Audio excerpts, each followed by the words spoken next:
outside of the infinite one love. There can only be God's love. Oh yes, I know that I walk. Oh yes, I walk in the love of God. There is a wisdom and a knowing, a loving and a truth. Whatever you need to know will come in God's way for you. Just stay until it shows. I will pray. I won't move until I know, oh, that I walk in the love of God. For the power and the glory and the love of God is everywhere. I feel it, it's everywhere. I can see it, it's everywhere. And I know in my heart, yes, the power and the glory and the love of God is everywhere. I feel it, it's everywhere. I can see it, it's everywhere. And I know in my heart, yes, I walk in the love of God. There is a power and a presence, one life of all. No other power can exist outside of the infinite one love. There can only be God's love. Oh yes, I know that I walk. Oh yes, I walk in the love of God. For the power and the glory and the love of God is everywhere. I feel it, it's everywhere. I can see it, it's everywhere. And I know in my heart, yes, the power and the glory and the love of God is everywhere. I see it, it's everywhere. I can feel it, it's everywhere. And I know in my heart, I know in my heart, yeah, yes, I walk in the love of God. I walk in the love of God. Yes, I walk in the love of God.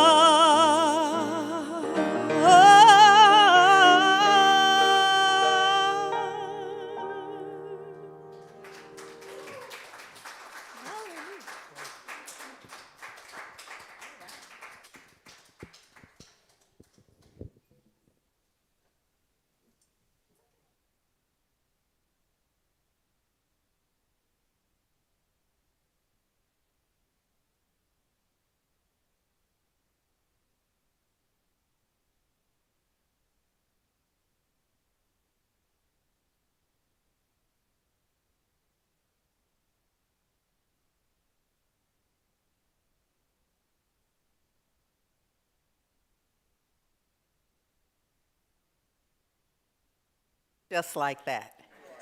See the difference that makes? Now, I know that could be a metaphor and a message in that just putting it on, getting in there is insufficient.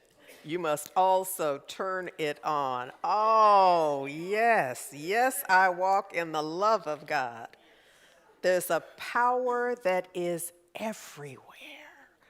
Thank you, Takia. Thank you, Ricky Byers. Everywhere. I can feel it. I can see it. I know that I walk in it always. Now we're going to just work this out like this. That's how we'll do that. Yes? Yes. Okay. So look, y'all.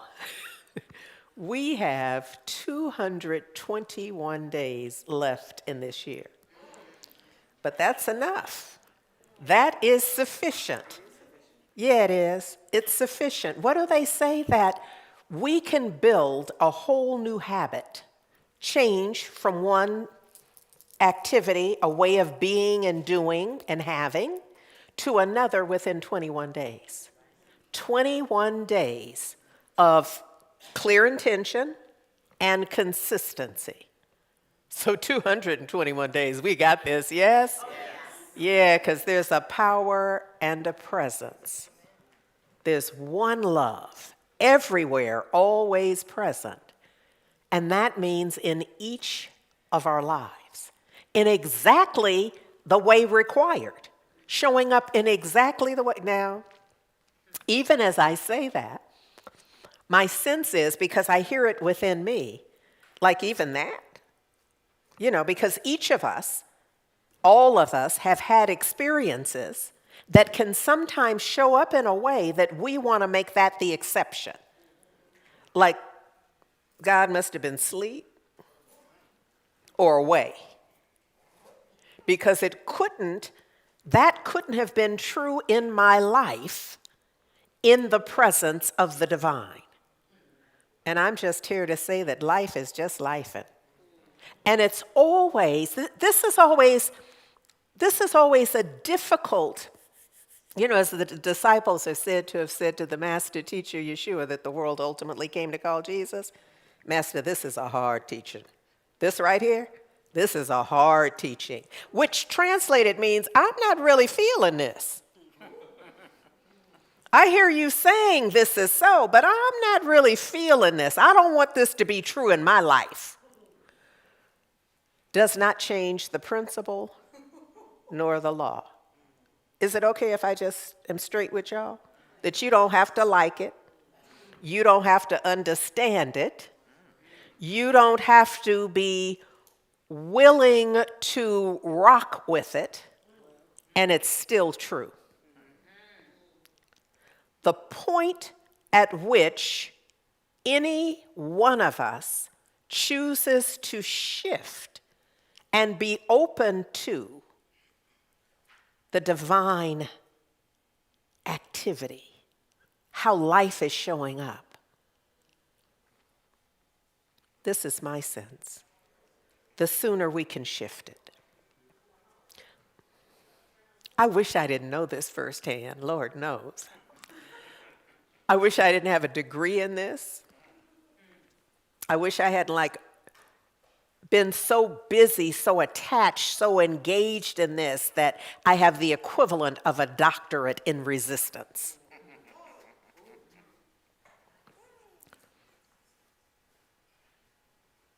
And just not, because Master, this is a hard teaching, and so I'm just going to act like it's not. Going to act like it's not a teaching at all in my life.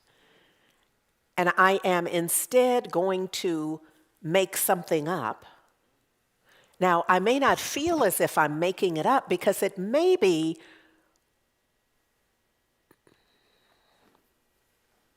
in Romans 12, there's this idea of not conforming to the world. And that can be a weird concept because I don't know that any of us considers that what we do is conforming to the world. I've never had that thought. Oh, what I'm doing now is conforming to the world. You better cut that out. Would it be okay if I offer an idea about how that might show up right now? Because I think social media has presented itself in a way that we can see more clearly this notion of conforming to the world. When you like something, oh, you don't want me to. Y'all look at it and be like, you don't know nothing about having liked something. And kind of the impact of that, is that not a confirmation in its own way? And I'm not even going to act like I know what y'all are liking, hearting, thumbs upping, responding to. That is us in our own way conforming to the world. Now, some of that is just innocent. Some of it is in a neutral slant, and some of it is not. Some of it is affirming our worst case scenario. I know it doesn't look like, because it looks as if it's the world, it's outside of us. But there is nothing that's outside of us. There is nothing that's outside of us. As we go to click on that, as we go to affirm it, as we wrap our minds around it, where is that but in us? The more we think about, the more we focus on, the more that is our reality. This is why it is so, dare I say, dangerous to just mess around with certain ideas. Some of them you got to get thee behind me, maybe. That idea, I cannot afford to entertain it. It's the contagion of thinking. And the way, for all of the benefits of technology in our lives, and is this not the case? Who would want to go back to, there's not a one of y'all that don't have a phone, which is its own computer. I remember in 7th grade at Burbank Junior High School in Berkeley, I remember taking typing and rocking with it. There was a point at which I was like, yeah, I get this, and I'm going to need this. And then there was a point that I got a picture, because I've always had an aspiration for leadership and running a thing. Does that make sense? It would be all right if I just told y'all that I've always known that I was going to be in charge of stuff. But I looked at the time. This is what my 11, 12-year-old brain said. If you get too good at this typing, they're going to have you in the steno pool. Now, some of y'all don't even know what a steno pool is. And it's all right. You don't need to know. But I knew. And I knew I was not. I thought, you can't get too good at this, girl, because you'll be applying for the that, and they'll be assigning you to the something else. So I did just enough to pass the class and not get in trouble at home. Whatever that sweet spot was for that, that's exactly where I landed. Now, here's the thing. That has been such an imprint on my consciousness, I still can't type.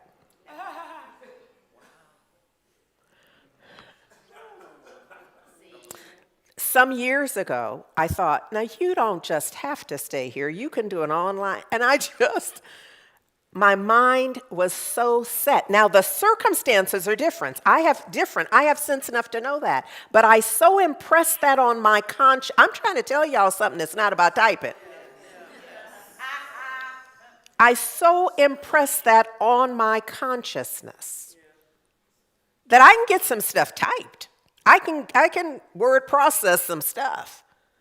But I have to tell you, it takes me about 4 times longer than it would take any of y'all to do it. And not necessarily at the same quality. So dictation is a beautiful thing in my life. And then just go in and fix it. Does this make sense? Yes. So what we impress upon our consciousness, and it made perfect sense then. It no longer makes sense to me because, you see, my 12-year-old self did not know that I would be typing all day, every day, if I was going to be communicating with people. All I knew is no steno pool for me. Whatever I apply for, they will never say, oh, but why don't we just start you right here? They'll be like, not her. And that, of course, was my goal for 60s hiring. That's a little bit TMI. Never mind. So look, let me first say, thank you, Reverend Angelo Allen. Thank you for being here last week and just blessing everybody. Yes. Everybody with a very powerful, inspiring, and empowering message. Thank you very, very much. Valerie Trout, thank you for bringing Heart Song. in the way that you did. Thank you. It was an amazing service for which I am grateful, and I am even going to draw from it. My topic, let me let me just pull back the curtain here. There are those times that I stand here on mic very nervous because I know I don't know how this is going to go. Now, I love prep, and so I'm a prep girl. So trust me when I tell you there's a lot of stuff here, but a clue that I often get is before I get up here, when I look at what I've brought, and when it makes no sense to me. Now, it will be on the continuum of sense making. And this morning, there was a point, I think it was just before the song, when I looked at it. Now, when I'm prepping it, it's pretty brilliant. Can I just tell you, I'm like, oh, Sookie. Yes, this is going to be good. But when I looked at it this morning, just now, it gets fuzzy. Like I can no longer, it's like no longer mine. And so I know I've become accustomed to this idea that the prep is for me. You know, it's like for me, y'all may never hear that. You may never see that slide. So when I started to tell y'all what the title of the talk was, something in me knows that it's just the title on the slide. That's all I can tell you is I got a slide with a title on it. But there's nothing in me that feels like that's really the message that is coming forth. So tell you what we're going to do. We're going to skip that. No point in confusion, y'all. But one of the things that I very much appreciated was Reverend Angelo showed y'all a slide that was this continuum for the caterpillar to the chrysalis process and to the butterfly. And lovely. And I want to reference that. I think I do. I mean, I want to. Oh, God, I hate it when this happens. I do. Oh, my goodness gracious. Tell you what, how about if I do this? That might help me. Because I know we're not going through these slides like this. And he also shared from Romans 12:2 that I have already given you a sense of this idea that we are invited to not imitate the world as it is.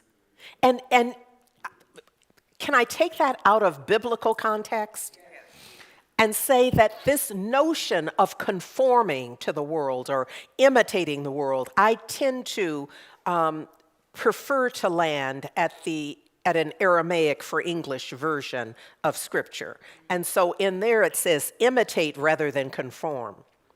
And so if I move it from Scripture and I think about what in my, I can tell because I cannot do any little arithmetic right now. I first came to science of mind teaching in about 83-ish.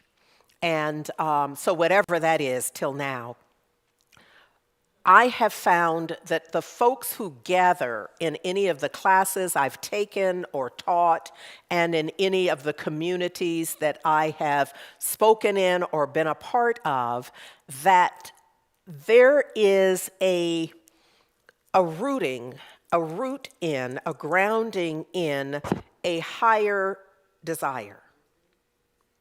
So they're living life in the now moment. They're being in those groups and studying those courses and reading those books. They, each and every one, seem to affirm, and there's something more. So when we say this notion, when I offer you this notion that is shared in Romans 12, this idea of imitating the world, can we just take a step back and say, in our imitation of the world, we would be getting what we already got? which is also the definition of insanity. Continuing to pursue what already is that you've already determined that that's not what you want. But we continue in the behavior that begets what we do not want. And I feel like that is a perfect example of us imitating the world. So the world is going left, and we like, there ain't nothing over there that we are wanting to pursue and have, and yet we go where everybody's going that way, so here I go. And we do it, some of us feel like under duress. And often we'll be kind of fighting with it, but there's something, and I feel like it's probably this core need to belong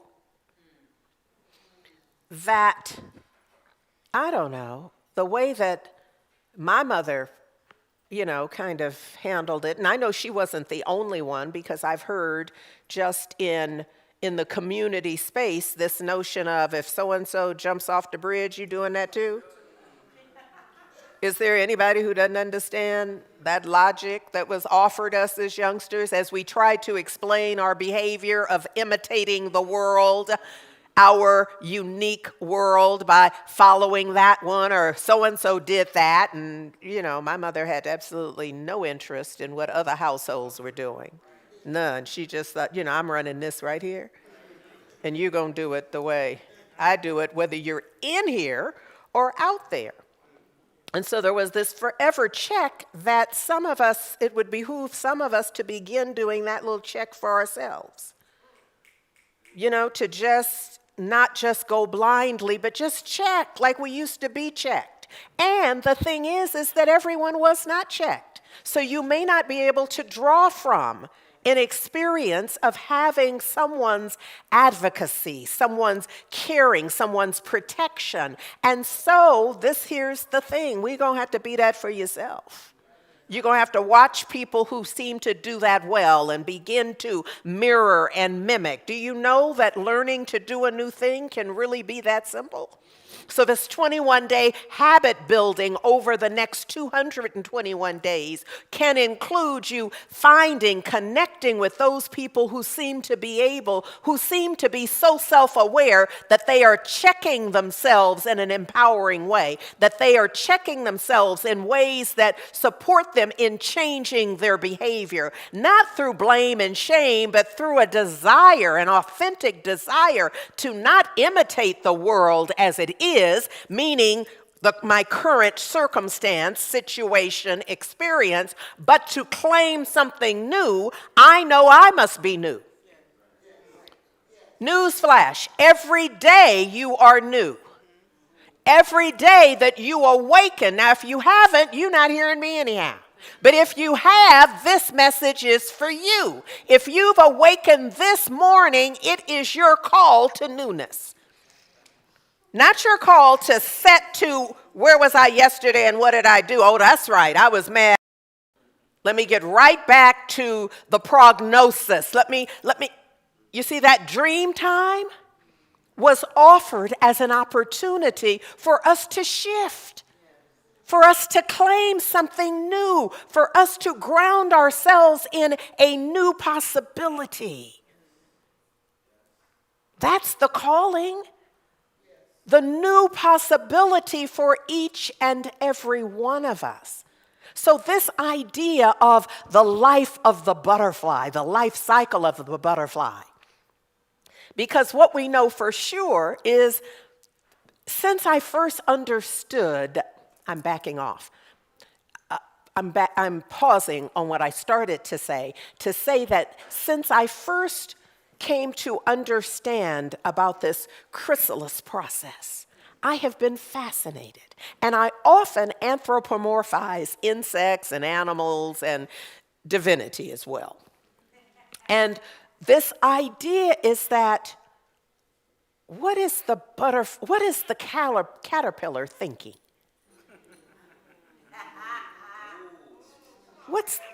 what's the caterpillar thinking? And now here's the thing. Even if you are the most creative, meaning that you really use your imagination creatively, we tend to start from self. Our imagination tends to begin from wherever we are, whatever we can think of, whatever we can reason, and then we go from there. Does that make sense? Okay, so when I think about the caterpillar, whatever I think about the caterpillar is born out of what I think about me. Oh. See, that's where we're going first. So the caterpillar, we know, moves into this place out of which it will never come. As a child, I thought that the butterfly's body was the caterpillar. That was my way of reasoning, making sense out of that change, yes? That ain't it at all. Because inside of that cocoon, we know now that that caterpillar has changed to goo. Father.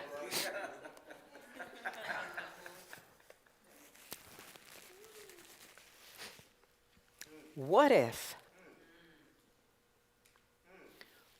if in order to have the shift that we most desire, we must literally change to goo? Metaphorically. I'm going to ask you to stretch and really get that in your, what would that mean to you, changing to goo? You see, I don't know what any of us would offer if we were to pass a mic around. I have no idea what it would be to each individual. What I know for sure is it would mean a major shift. It would mean letting go of all we'd held on to, all that supported us being how we had been. But isn't that why you're here? In order to shift how you've been into the newness? So this notion of coming to goo and knowing that that's required in order to have, dare I say, our butterfly experience. Whatever that is for you. Even if it's the steno pool. Whatever it is for you, there is a preparation. See, whatever it is that is our heart's desire, and it's our heart's desire because we would call it something different if we were already manifesting. If we had already manifested it, if we were already demonstrating it, we would not say, this is my heart's desire. It's no longer a desire. It's a reality. It's a manifestation. It's a demonstration of what I had been desiring. Does that make sense? So if we're desiring, it means we are not yet there. We don't have that. We are not living in that experience yet.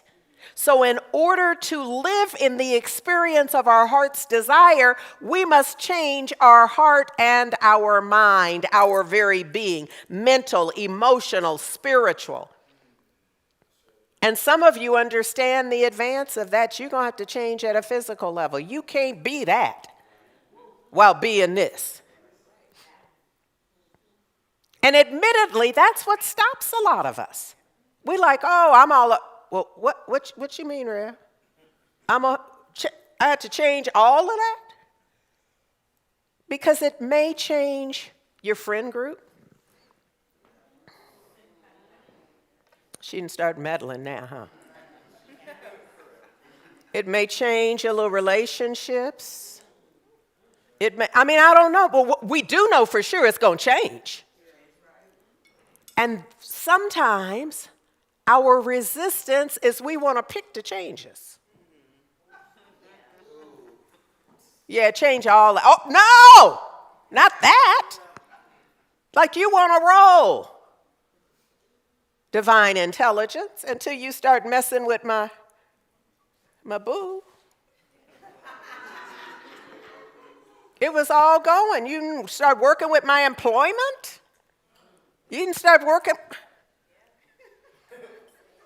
See, none of us knows what must change in order to have the full shift that we desire.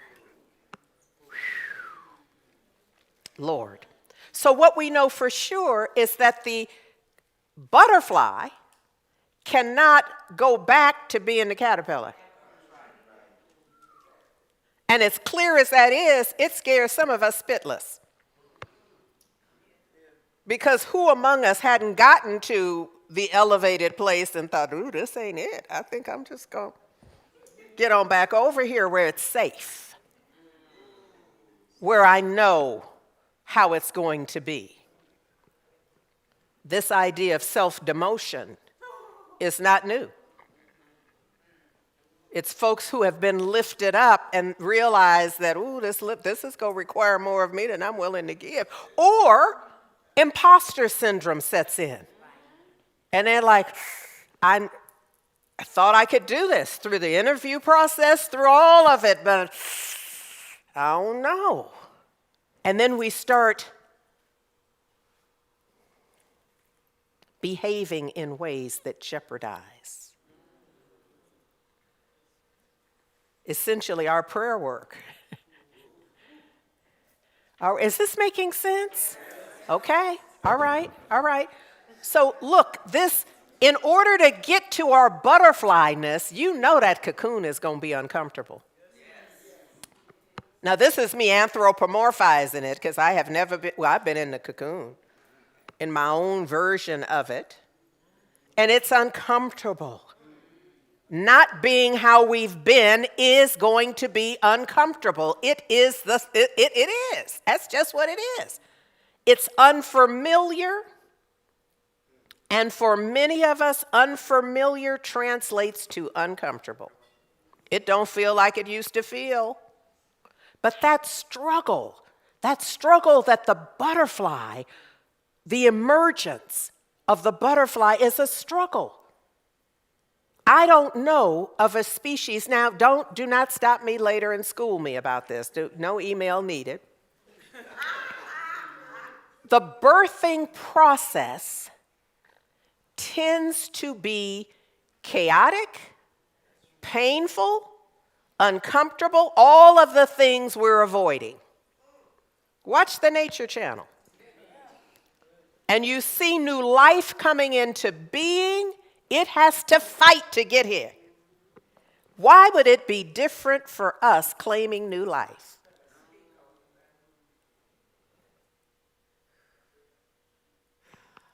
And sometimes we hide the term new life into lose weight, make new friends, travel some, see new places.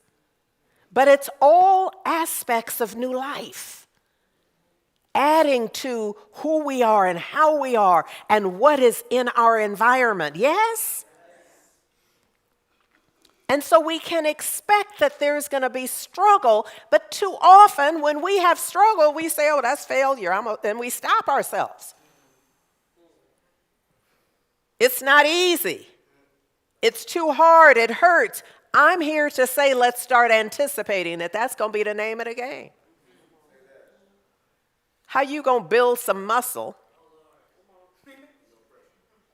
without any pressure, with no stress or strain? Would it be okay if I tell you ain't happening? Could I be that straight with y'all just to say there'll be no muscle building without some strain? And this is about building our spiritual muscle. This is about showing up empowered and aware. Lord. Sometimes what I'm talking about is exactly why some of us avoid pursuing our dreams.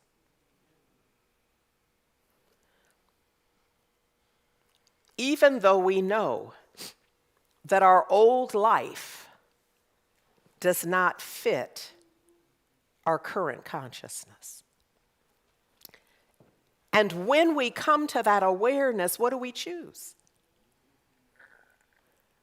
My sense is we already know that sometimes we choose a lesser consciousness. And consciousness, another way of saying consciousness is awareness. And so we choose to act like we don't know. Because we get out there and we're like, oh, Sookie, yes, yes. This is what and then you see what's going to be required of you. And you be like, that wasn't for me. Isn't that what we tell people at the end? It must not have been for me.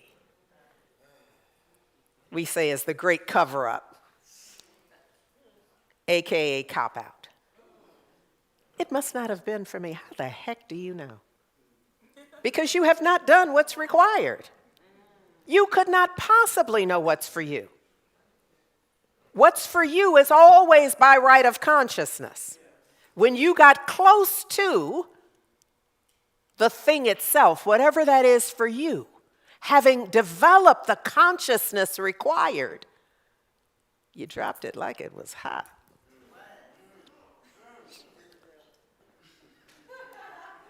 Like it was burning your consciousness, because it was. It was requiring more of you.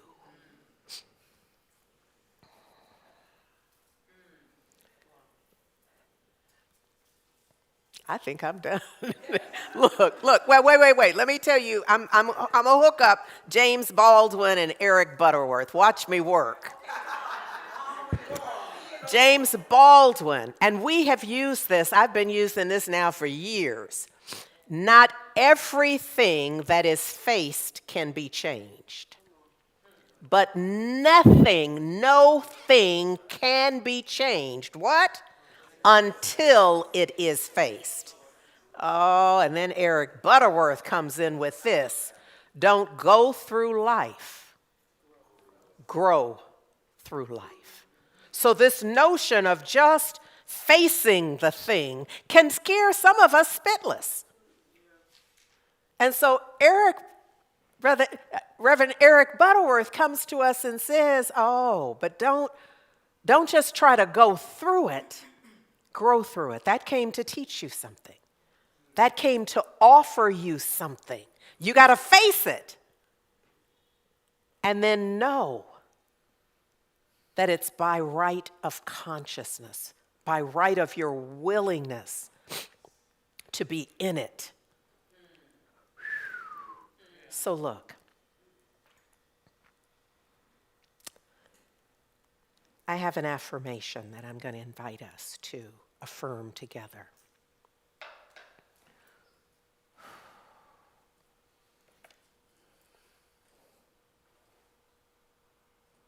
So we'll recite it together. I affirm there is always a way back to my true self.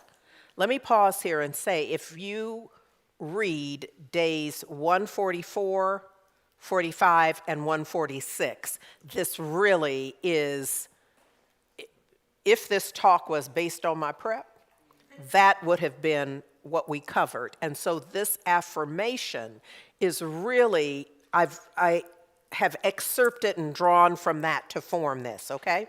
So let's start again, please. I affirm there is always a way back to my true self. I release what no longer aligns with my soul. Okay, we'll do that again because it's worth it. I release what no longer aligns with my soul. I trust the divine unfolding where? Within me. I am evolving. I am realigning. All is well in my life. and so it is. So look, whatever it is that we are declaring, whatever it is that we are calling forth, whatever it is, God always says yes.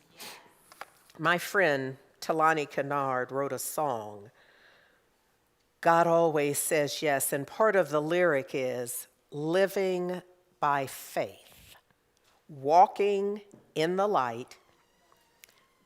She reminds us that every choice reflects what's in our minds. This is by right of consciousness. She says, our success and failures are lessons in life. God gives us what we need through Spirit. Our minds believe, our hearts help us to achieve. God always says yes. Takia Franklin and Mark Rickey.